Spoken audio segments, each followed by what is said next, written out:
In diesem Video nähen wir zusammen diese Tasche. Die habe ich extra so gestaltet, dass es der perfekte Alltagsbegleiter wird. Sie ist gerade so groß genug, um ein großes MacBook zu verstauen. Dann eine kleine Innentasche für Lipgloss, Schlüssel und andere Kleinigkeiten. Außen noch ein Fach fürs Handy, also wirklich perfekt für den Alltag. Achte darauf, dass du stabile Stoffe nutzt, wie hier diesen dicken Canvas-Stoff oder auch Outdoor-Canvas. Die sind auch sehr dick. Ansonsten vielleicht ein Kordstoff oder auch dickere Teddy-Stoffe. Hauptsache, der Stoff ist richtig stabil und hat einen guten Stand. Dann lass uns direkt mit der Anleitung beginnen. Wir starten mit der Innentasche. Nimm dir dafür jetzt deinen Reißverschluss. Der sollte genau auf das Schnittteil passen. Ich hatte jetzt aber kein passendes Schnittteil, aber das ist kein Problem. Den kann man nämlich auch zurechtschneiden. Ganz wichtig ist, dass das Ende hier 1 cm Nahtzugabe braucht, denn du sollst ja auf gar keinen Fall über das Metallstückchen nähen. Leg das jetzt rechts auf das untere Vorderteil und ich orientiere mich hier wirklich nur an dem Metallende. Da nehme ich den Zentimeter Nahtzugabe. Der Rest kann erstmal überstehen. Das machen wir gleich. Das nähe ich jetzt rechts auf rechts an und dafür benutze ich ein Reißverschlussfüßchen, damit ich wirklich ganz knapp am Reißverschluss nähen kann. Den Reißverschluss musst du dann während des Nähens einmal schließen oder öffnen. Lass dafür einfach die Nadel stecken, heb das Nähfüßchen und dann kannst du den Reißverschluss so justieren, wie du es brauchst. Wenn du das gemacht hast, dann versäuber die Kante, entweder mit einem Zickzackstich oder Overlock und bügel das erstmal richtig schön ab, ganz flach auseinander und dann kannst du die Kante einmal knappkantig absteppen. So sollte das jetzt aussehen. Wie gesagt, der Reißverschluss steht jetzt hier bei mir noch über, einfach missachten. Und genau das machen wir jetzt noch mit dem oberen Vorderteil. Wenn du damit fertig bist, dann leg jetzt das Rückteil rechts auf das Vorderteil. Ganz wichtig ist aber, dass du den Reißverschluss öffnest.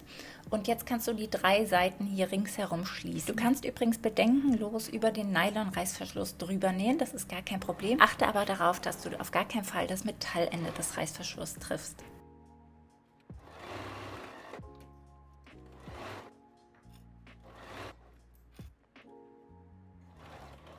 Und erst jetzt, wo die Seite geschlossen ist, wo wir sicher sein können, dass der Reißverschluss gesichert ist, kannst du den Reißverschluss kürzen.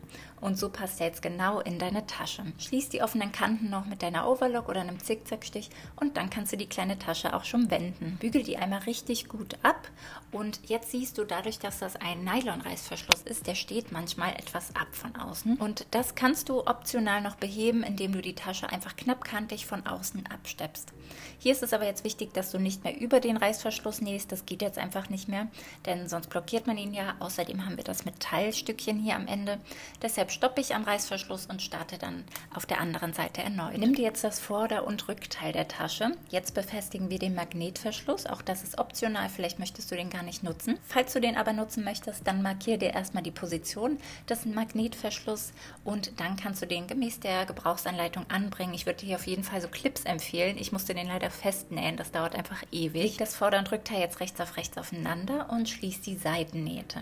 Auch hier wieder mit der Overlock oder einem Zickzackstich die offenen Kanten versäubern. Als nächstes bügel ich die obere offene Kante gemäß des Schnittmusters um. So verschwindet die offene Kante in der Naht, die wir jetzt gleich nähen. Nimm dir hier wirklich ausreichend Zeit, das sauber umzubügeln und bevor wir das aber abnähen, positionieren wir jetzt noch die kleine Innentasche in dieser Naht. Die sollte am Rückteil positioniert werden und genau unter dem Magnetverschluss. Steck dir das richtig gut ringsherum fest und dann kannst du ganz knappkantig ringsherum abnähen. Hier nutze ich auch wieder mein Reißverschlussfüßchen, damit ich an dem Magnetverschluss gut vorbeikomme.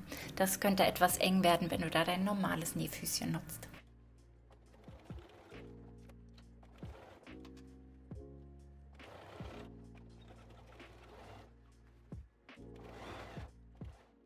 Jetzt bereiten wir die vordere Tasche vor. Dafür die obere Kante einmal mit der Overlock oder einem Zickzackstich abnähen, das einmal 2 cm umbügeln und dann knappkantig abnähen. Die anderen 3 Kanten verschwinden jetzt in den Nähten. Und damit die Außentasche nicht verrutscht, nähe ich sie jetzt an der Außenkante mit einer kleinen Hilfsnaht innerhalb der Nahtzugabe fest. Leg die Tasche dafür links auf rechts auf das Vorderteil der Tasche. Du findest hier kleine Knipse, die dir genau zeigen, wie du sie positionieren solltest. Die Tasche steht an beiden Seiten jeweils 1 cm über an den Knipsen, denn die sollen ja dann in den Trägern verschwinden. So sieht das jetzt aus und so bleibt die Tasche jetzt erstmal für den nächsten Schritt genau da, wo wir sie haben wollen.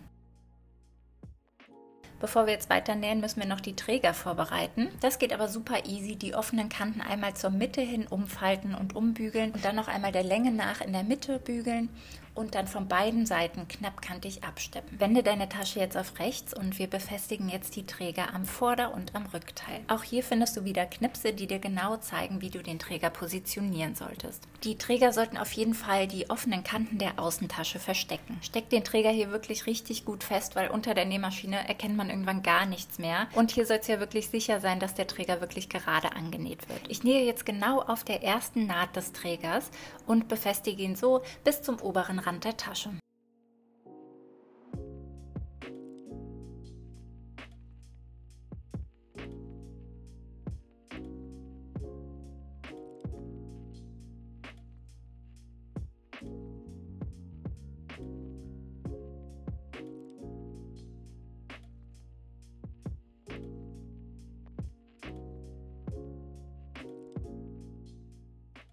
Das mache ich auf beiden Seiten und natürlich mit beiden Enden der Träger. Achte auf jeden Fall darauf, dass der Träger in diesem Schritt nicht verdreht ist.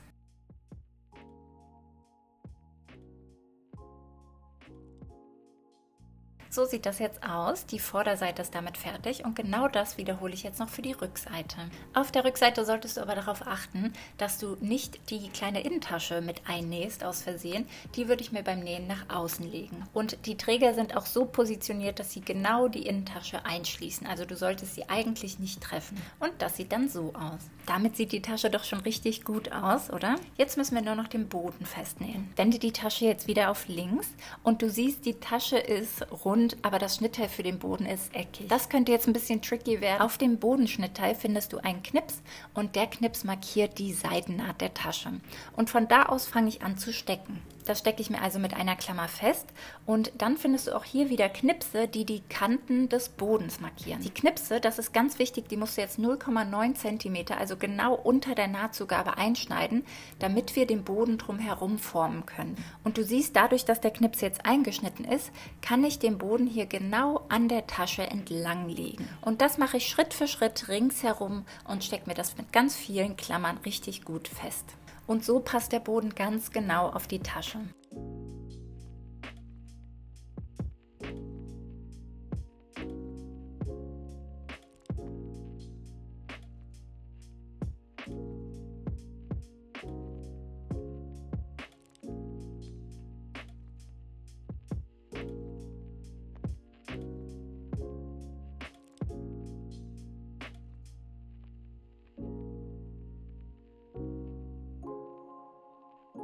Das kannst du jetzt ringsherum mit einem Geradstich abnähen.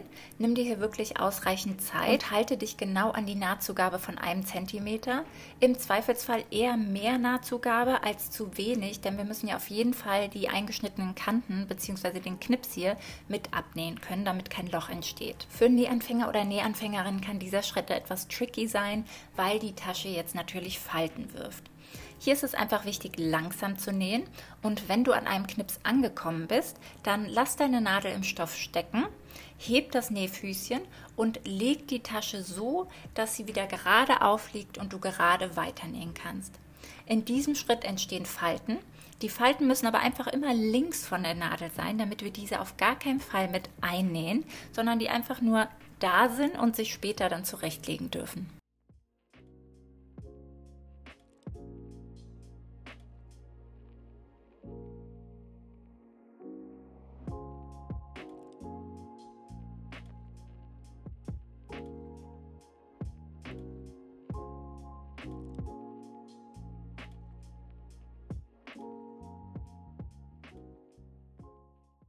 Und wenn du das ringsherum gemacht hast, dann kannst du die offene Kante jetzt mit der Overlock oder einem Zickzackstich abnähen und damit ist deine Tasche auch schon fertig. Ich hoffe sehr, sie gefällt dir. Ich liebe sie absolut. Ich trage sie total gerne im Alltag. Falls dir das Schnittmuster und das Video gefällt, dann freue ich mich, wenn du das Video likest, einen Kommentar da lässt oder sogar mal auf meinem Kanal vorbeischaust. Da habe ich noch ganz viele weitere Nähideen für dich. Wir sehen uns sehr bald zu einem neuen Video.